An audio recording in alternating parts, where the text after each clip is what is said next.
Yo, what's going on, folks? Welcome back to the channel. It's a beautiful day today here in Nanjing, China. I've decided to step out of my dungeon, come outside, get some fresh air, and yes, film another video. Last month I spent about 8,100 something renminbi for that month. Definitely some things came at the last minute, some inconveniences. I had to travel around, move from here to there and take care of some personal things. But long story short, I'm back here in Nanjing again. And as I've mentioned, I spent 8,000 something RMB, which is roughly about 1,100 USD. And I want you guys to consider this. Just for full, I guess, transparency, I've been making about 20 something plus, which is about 3,000 something USD. So, you know, I end up pocketing more than half of what I've made.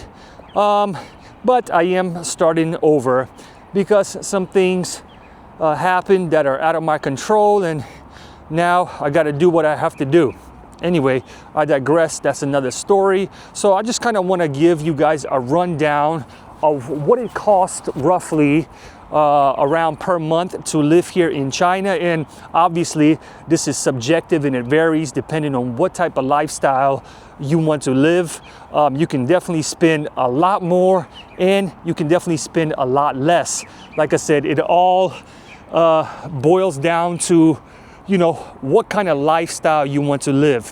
So for those of you who don't know, I've been living in China for about, I would say on and off 8 years. But I came here around 2014 and I stayed towards the end of 2021, went back home, went to Vietnam for about 3 years, and I just came back about 9 months ago. So I do have some leverage, I guess, if you want to call it that, or some expertise. And I lived in different types of cities. I lived in Shenzhen. That's where I started off. It was actually relatively cheap when I got there the first time back in 2014, and it just skyrocketed from there. I mean, apartments, or I should say the cost of rent, just grown significantly since the last that I've been there, especially around like Futian and Nanshan areas, where, you know, I guess an average apartment is like 5,000 to 8,000 and up, and that's quite a lot.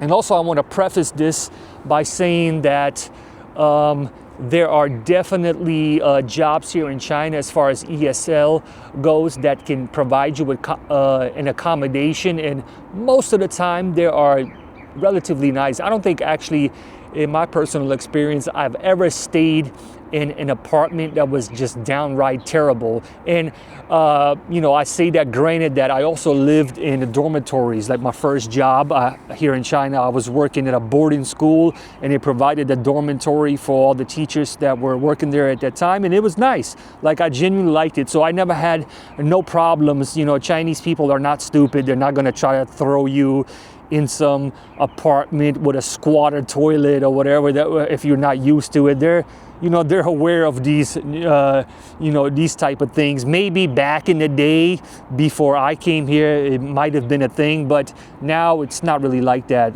Like, I haven't, actually, this is what I want to preface by saying that I actually have a job that provided me with an accommodation, so that's a big expense that I don't have to worry about, and you can end up saving actually most of your money. If you're paying anything, you're probably going to be paying utility, your bills, your water, your electricity, etc., and that's about, I don't know, 300-400 something RMB per month, and that's really nothing. And as far as like the Wi-Fi thing, you can pay for that all at once for a year. I actually forgot how much I paid for mine. I think it was like 1,000 something renminbi for a whole year worth of Wi-Fi. So that's actually a really good deal. I wouldn't say it's bad or it's good. It's kind of like in between. It definitely slows down, which is weird.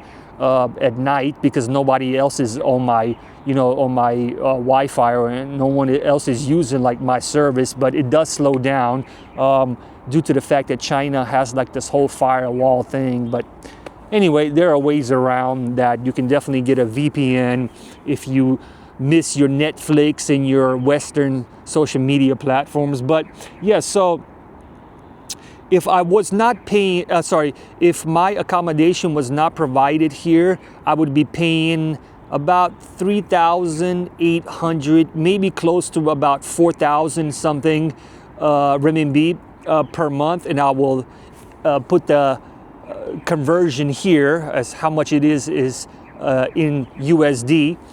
I can't really call it off the top of my head. So we got rent. That's probably the major thing. And as I've mentioned, not to keep reiterating myself, but you can definitely find a job that will provide you with an accommodation. Nanjing is considered a tier 2 city, so the cost of apartments here for teachers or whatever to rent is not on the low end, not in the high end. It's kind of in between, and some schools are definitely willing to provide you with an accommodation. I remember when I was living in this city called Foshan. It's around Guangzhou and Shenzhen, a beautiful city. I really liked it a lot. And back then I was paying about 2,500 RMB per month for rent, and that's utilities included. And I had a two bedroom, a loft. So I had an upstairs and downstairs, and it was pretty big, pretty nice and clean, and a brand new building. Everything was brand new, and I loved it. So like I said, it varies depending on what type of lifestyle you want to live. Like I had friends that come over here and they were paying like 8,000 for an apartment, and for me, I don't see it as a necessity of mine. I just need a place to lay my head down, maybe a kitchen to cook some food and take a shower. That's all I need. And I'm one guy, I'm a single guy, don't have a girlfriend or anything. So like I said, you can pocket a lot of the money that you are making here. But also that comes with, saying this. When I came here the first time, I was young, I was in my 20s, and I spent most of my time going out clubbing, and all that can definitely add up fast, especially if you go to like Western style bars. You're easily paying 100 plus RMB for like a nice cocktail, or several of thousands of RMB if you're out there trying to spoil your friends and buy bottles. And I don't suggest doing anything like that. And I'm at a point in my life where I live a very minimalistic type of lifestyle. I have literally a suitcase and a backpack. Actually, I have it over here with me, and all my belongings can fit in these two things. What I'm trying to say is I live a pretty modest, minimalistic type of lifestyle, where I don't need a lot of things. I have some outfits that I bought and I kind of color coordinate every day, so it doesn't look like I'm wearing the same thing, but essentially I am. And I just don't go out and spending money. So anyway, enough rambling. So we talked about the accommodations. You can get a free one, or you can choose to pay out of your own pocket. That it's all up to you. As far as your utilities, that's also relatively cheap. Actually, my boss over here is super nice. I don't even have to pay that. I don't think I've ever paid that since I've been here, and he told me that I have to pay utilities. But anyway, so we talked about rent. Now let's talk about like monthly expenses as far as food goes. You can go to the grocery store, you can obviously buy food, and I don't know, to be honest with you guys, I find that to be more expensive than actually going out and eating at restaurants. Maybe it adds up and I'm not really tracking my budgeting, but to me it seems cheaper. It's like I'll go to the supermarket, I buy almost barely anything, and it'll cost me about 500-600 renminbi, and then I eat it up all in 2 days. I know I'm not a sucker for like glutton or anything like that. Like I buy very minimum type of things. I'm talking about bread, eggs, yogurt. Sometimes I want to spoil myself and get like I don't know, a jar of pickles or something, you know. But the price of Western food, for obvious reasons, because they're imported, it's going to be way more expensive. So I try to kind of eat like a local. I do go out and eat a lot. If I can track my, actually Alipay, because we scan or we pay for everything here with our phones, it kind of tracks my budget in it, and I can see what I spent the most of my money on last month. Like I said, I spent about 8,100 something RMB, which, like I said, it equates to about $1,100. And this is usually significantly less, but I had to go to Guangzhou and do this and that and move back. And also when I stopped working my job, I did have to pay rent, and then I had to pay rent in Guangzhou. It was just, like I said, I spent way more money than I should have, but usually I spend around, I would say 5,800 to 6,500 renminbi, which is about what, like 800 something dollars. So let's say you're making about 3,000 something. So you definitely should be saving quite a lot of money. As far as entertainment goes, I don't go out anymore. I don't go out to the bars and clubs, and if I do, it's very rare, on a rare occasion. Like the other day, I was craving some buffalo chicken wings, so I went to this Western bar that's not too far from where I live. I bought me a beer, I bought me what is it, like 12 wings, and like I said, it was pretty expensive. It was like almost, what was it, like 150 something RMB. And then since you know, this is a rare commodity here, I seen some Dr. Pepper, and I ended up buying a few of these as well. So like I said, if you eat like a local, you can probably pay about 35 RMB per meal and you'll be full. It comes with everything: rice, fish, chicken, whatever. I have a pretty decent noodle shop downstairs from where I live in the mall, and each dish is about 25, 28 to 30 RMB. I don't think there's anything on that menu that's more than 40 RMB, if I was to be honest, and they have so many different variation of noodles. I love it. I go there all the time. So yeah, so your food is cheap unless you go out to eat at Western restaurants or, you know, the high-end Chinese restaurants. You're definitely shoveling out some money.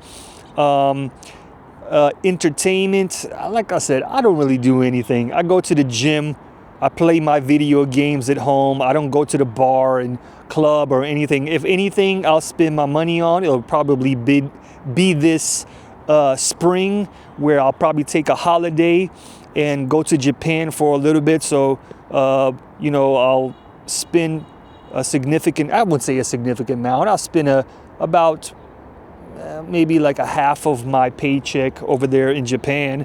And also it's relatively inexpensive to fly from Nanjing to Japan, or just Southeast Asia in general. The tickets are very cheap, and also when it comes to domestic travel, if you're coming in China for the first time and you know you love Asian culture, I should say Chinese culture, and you want to explore on the off seasons, on the holiday, the tickets are super cheap. You can go to like one of my favorite cities in China, Chongqing. For those of you who don't know, this is like a cyberpunk aesthetically a cyberpunk aesthetic looking type city, and you can get like a 4 or 5 star hotel over there for about 150 to about 200 renminbi per night, right there in the middle of the city, looking down on everything. It is beautiful. Like, I would highly recommend it on the off season. It is so cheap. Like right now,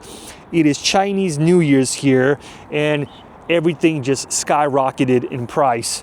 It's way too expensive to travel right now, but this is the only time, you know, Chinese people get like a real significant break. I think it's like what, a little bit more than 10 days, and for some, I guess, that have, I guess, lucrative jobs or whatever, it could be more. So the people here, they like to go outside of China and travel to places like Japan. And like I said, the prices is just insane, because the Japanese know the Chinese are gonna come and they're gonna spend some money.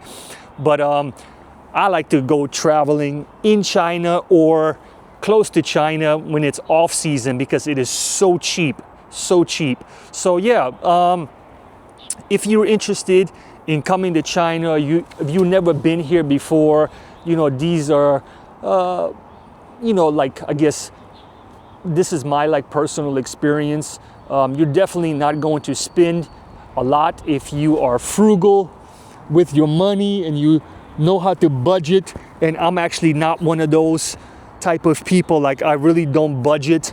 I got a friend of mine, he's good at all that stuff. But if someone, as someone who doesn't budget and still is able to, not blow his whole paycheck on stupid stuff, if I can do it, you can definitely do it. It's interesting. I just had a discussion with my boss. He was telling me about this new teacher that came over here, and he's been here, like 2 or 3 months or something like that. And every single one of these months he's been broke. He went and got himself a Chinese girlfriend. My boss told me he ends up giving her all his money, which is crazy. But then again, I've kind of been through this type of thing. And don't get me wrong, I'm not trying to generalize and say like, Chinese girls are all like that. But, it's definitely a thing here. And it's called being whipped. You got to snap out of it. But yeah, so yeah, I just wanted to share with you guys kind of what I spend: food, groceries. Don't have to pay rent, but if I did, that's about $3,800. So it would be way more than I am able to spend or save. I should say, sorry. It would be way more of me having to spend if rent was not included in my contract as far as a free accommodation goes. So imagine that. So this month I've spent about I just looked, it's like 4,000 something renminbi. Then you throw that 3,800 on top of that, that's already like 8,000 RMB. And I'm so glad I don't have to pay that, to be honest with you. So for those of you who are trying to save as much money as possible when you come here, I suggest that you try to find a place that will provide you with accommodations. And at the worst, you might have to pay the utilities, but that's not bad at all. So anyway, hopefully this was somewhat, I guess, informative for some of you.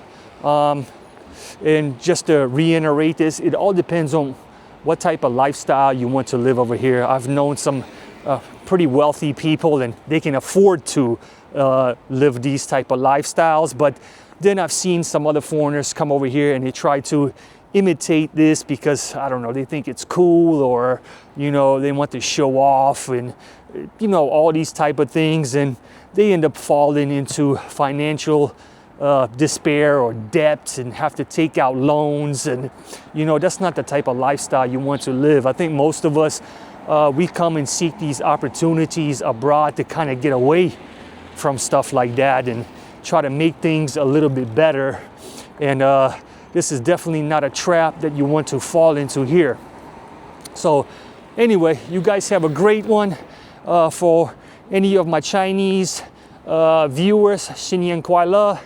Have a great Chinese New Year, and I'll see you guys in the next video. Peace.